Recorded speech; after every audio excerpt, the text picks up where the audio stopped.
Hi there, Evan here with Crypto and Markets for Monday, May 14th, 2018. Watery eyes, bit of a red face. Do apologize for that. Have been suffering from a bit of allergies. Anyhow, let's get right into it. Article came out on Zero Hedge over the weekend. It was posted on my comment section, I believe, by Eric Parody as well. Talking about how Iran was going to cause the next global debt crisis. Now again, I don't agree with this. You know from my previous videos, it's the strong dollar that's going to cause the next global debt crisis. Let me explain.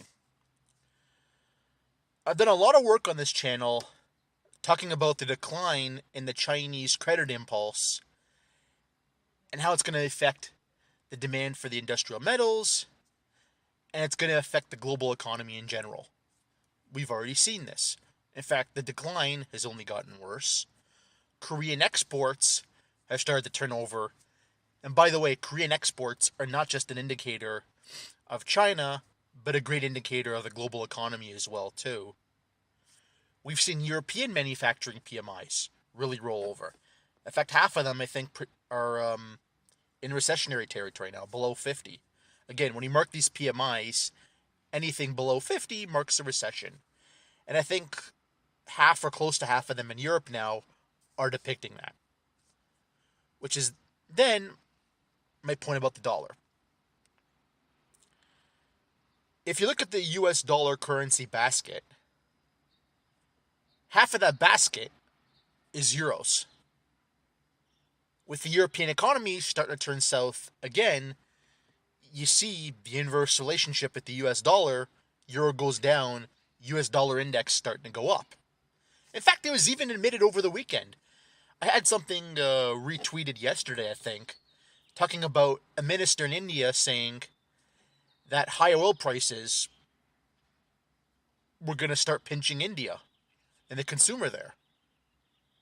Well, as you know, I mentioned this on a video, I believe on Wednesday or Thursday, talking about how the strong US dollar is going to take a lot of spending power away from the emerging markets.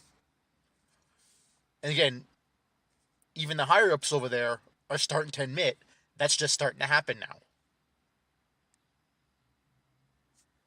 You see right there, that's going to be the cause of the next global debt crisis, the strong US dollar. And again, how much debt in emerging markets is US dollar denominated? Latin America, Mexico has a lot of it as well, South Africa, Korea, Malaysia, Japan as well too. You name it. These countries that have US dollar denominated debt, the cost of that debt now, as the US dollar keeps going higher, that's where the debt crisis is going to come from. Because the cost to finance all their various infrastructure projects, and the cost generally to even pay back this debt, just went up 15-20% in a lot of cases. And to say that's going to have no impact, you got to be fooling yourself. And even go back to this 2008 playbook I keep talking about as well too with oil. Remember the playbook from 2008. Stock market peaked, and as it started to go lower, again, they used geopolitical tension in Iran to drive up the oil price as the stock market was going down. And then ultimately, demand destruction started coming in, not just from the high price, but from the slowing economy in general. And then the price collapsed. Again, rematching up with what the stock market was doing, with what the global economy was doing. And ultimately, after a brief spike, it started working lower. And in fact, it actually went much lower that year. It peaked out at 144 in 2008, and then bottomed out, I believe it was somewhere in the low 30s. Now again, not saying it's going to be an 80% drop this time. It's just when no one learns from history, it tends to rhyme. Again, the same thing's happening here. Stock market peaked in January. They used geopolitical tension in Iran to keep the oil price up. And then ultimately, demand concerns start kicking in with the slowing economy, partly from the higher price as well. And then it works its way lower also. In fact, if actually you look across the rest of the commodity complex, it's already started to go lower. I mean, industrial metals, bar aluminum, are now lower than they were at the beginning of the year.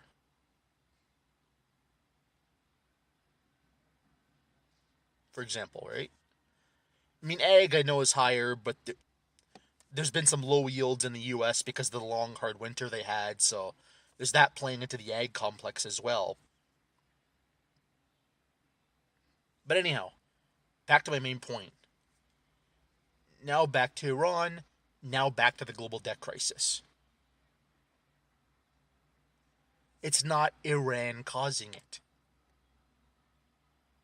It's the decline in the euro and the rise in the US dollar causing it, because it's denominated in US dollars.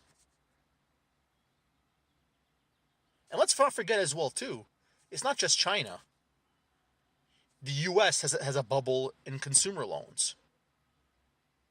Europe has a debt crisis that, yeah, the ECB did a whole bunch of QE and was able to stabilize it, but it never really went away. A lot of their banks are still in awful shape. Like, have you seen Deutsche Bank lately? Have you seen Italian banks lately? Again, there's that problem there. So basically what I'm getting at is, everyone keeps saying Iran's going to cause it, Iran's going to cause this next debt crisis or whatever. Iran's, again, destabilization in the Middle East, geopolitically, it's an entirely different story. But again, we're talking about dollars and cents here, we're talking about the economy here. It's not going to be what causes it. It's going to be the slowdown in China, the slowdown in the global economy, the coming of debt crisis 2.0 in Europe, and the coming consumer loan unwind in the United States as well. In fact, that's already actually started to happen. Credit card charge-offs are up, car loan defaults are up, other consumer loan defaults are up in the US. It's actually the same way around the world as well, too. So again, what I'm saying is, that's where the real pain is. Forget Iran. Just focus on the global economy. And in fact, another point, before I get off of here, use that same 2008 playbook to look what happened in the US dollar index. It actually went up 15% that year. So again, if we're playing just by that same playbook, the US dollar will go higher this year.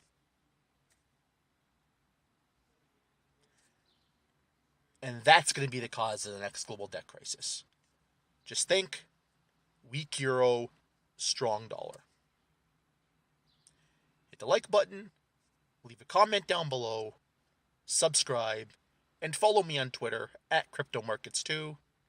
Y'all have a good